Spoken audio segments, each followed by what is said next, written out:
pitch très simple. Un homme qui sort de la société, prend sa voiture, va acheter un blouson très cher et s'enferme. Et a un projet très étrange, avec des mots très simples, avec sans aucun doute dans sa voix. C'est une malade. Je trouvais ça à la fois très, très rare, singulier, et c'est sûrement ce que j'avais envie de jouer depuis pas mal de temps. Il fallait savoir encore comment et avec qui le faire. L'idée fixe, l'obsession, la névrose, enfin on l'a tous plus ou moins, on accepte d'en donner. C'est peut-être la première fois que justement je n'avais pas besoin de tout expliquer, de tout préparer, de tout apprendre le texte, oui ça c'est quand même le minimum, mais le processus c'est lui qui l'a défini en fait, le cadre. Donc moi j'avais juste à faire des choses anormales en étant très normal. Donc très normal, ça veut dire je l'ai abordé exactement de la même manière que si je faisais un film, je sais pas moi, un film naturaliste, social. Il n'était pas question de surjouer la folie, mais certainement pas de la composer. C'est un truc qu'on retrouve chez pas mal de metteurs en scène. Avoué ou pas, mais c'était mieux, je pense que très, très rapidement, dès la rencontre, on a dû se parler de ça, parce que je pense que je lui ai dit oui, j'ai dû lui donner la sensation que j'allais dire oui. L'écriture s'est confirmée 24 heures après, enfin l'écriture, la lecture, je veux dire, mais très rapidement, oui, il m'a dit ce serait pas mal que t'aies la barbe. Je crois qu'il était question d'un mulet, je lui ai dit je crois qu'on n'a pas besoin de mulet, on n'a pas besoin de pour le coup, laissons-le assez normal, mais ça c'est un truc qu'on retrouve chez les metteurs en scène. Blier, me semble, me l'avait fait déjà dans le bruit des glaçons. Ah bon avait demandé aussi à Devers d'en préparer vos mouchoirs, de fumer la pipe et d'avoir la barbe. Non, ouais, c'est ça en fait. C'est un truc, on est parfois un prolongement de leur, je sais pas, de leur... Et puis on accepte bien volontiers d'ailleurs de leur faire les poches. J'étais tellement marré pendant les valseuses qu'on a eu envie simplement de retravailler ensemble, quoi. Moi, quand Blier m'a dit qu'on allait refaire un film avec Gérard, j'ai pas hésité de seconde. Ça permet vraiment de créer une fusion immédiate. Oui, c'est une façon très décontractée de travailler, en fait, d'une façon très décontractée, d'être exigeant et décontracté à la fois. C'est très étonnant, mais c'est une partition. Dans les deux cas, c'est une partition. Bah non, pas vraiment. Et comment ça se fait? Je pense qu'il travaille bien quand il a des acteurs instinctifs. C'est pas quelqu'un qui théorise beaucoup. Déjà, il ne vous explique pas son scénar, il n'explique pas ce qu'il a écrit. Il l'a écrit, il ne sait pas pourquoi. Il ne sait même pas comment le mettre en scène, des fois. On lui demande, j'en sais rien, on verra bien. Et puis, il se passe des choses.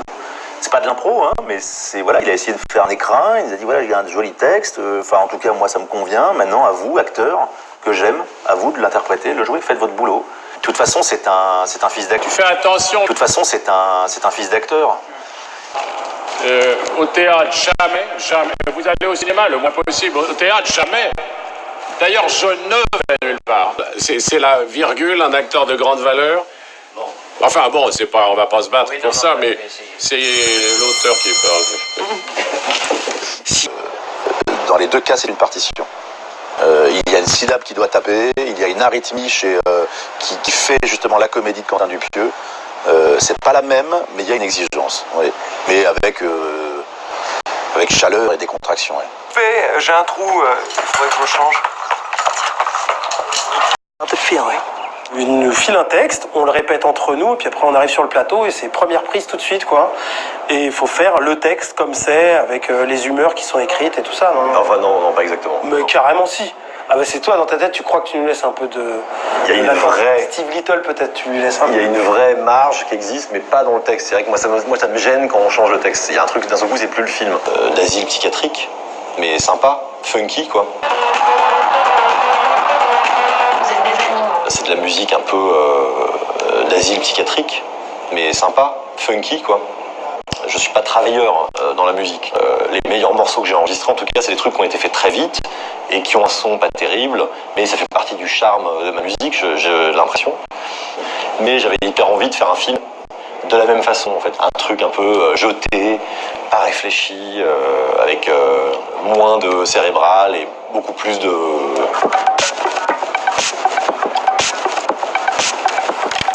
I am taking this shovel. Toujours dans l'expérimental, Quentin Dupieux réalise en 2010 Rubber, le premier film entièrement tourné avec un appareil photo et avec un pneu serial killer.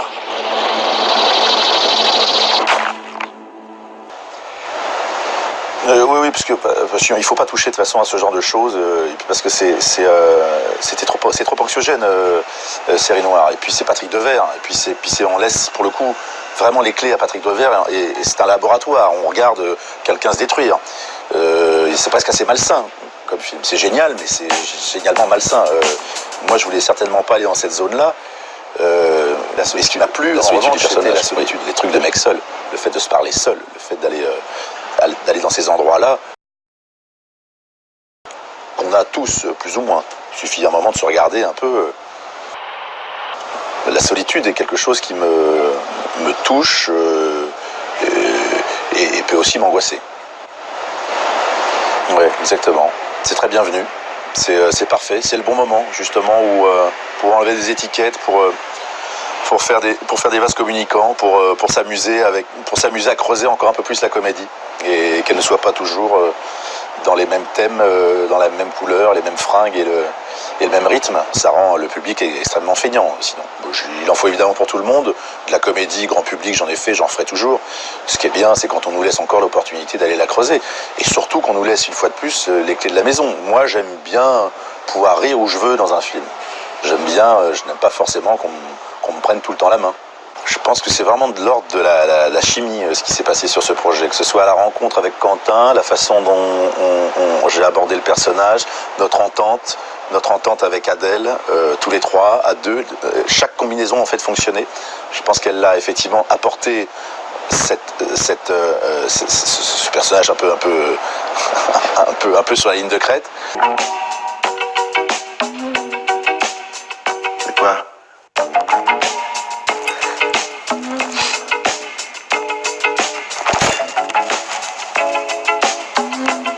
Tu me fais confiance ou pas?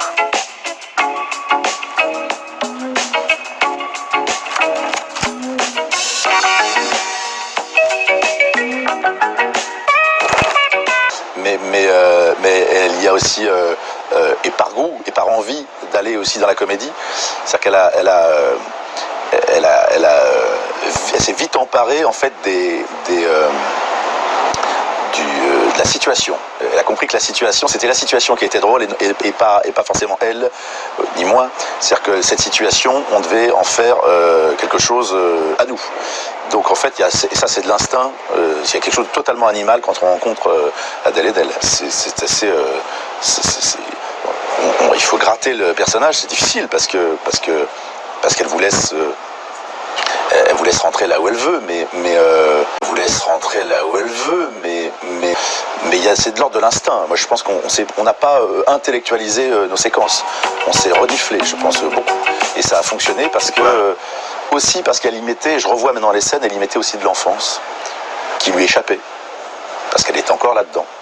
Et qu'elle a accepté de le faire. Et je pense que c'est le meilleur moyen... pour réchauffer un cadre ou réchauffer une scène un peu névrotique, c'est toujours intéressant d'y remettre de l'enfance. Bon, allez, laisse tomber.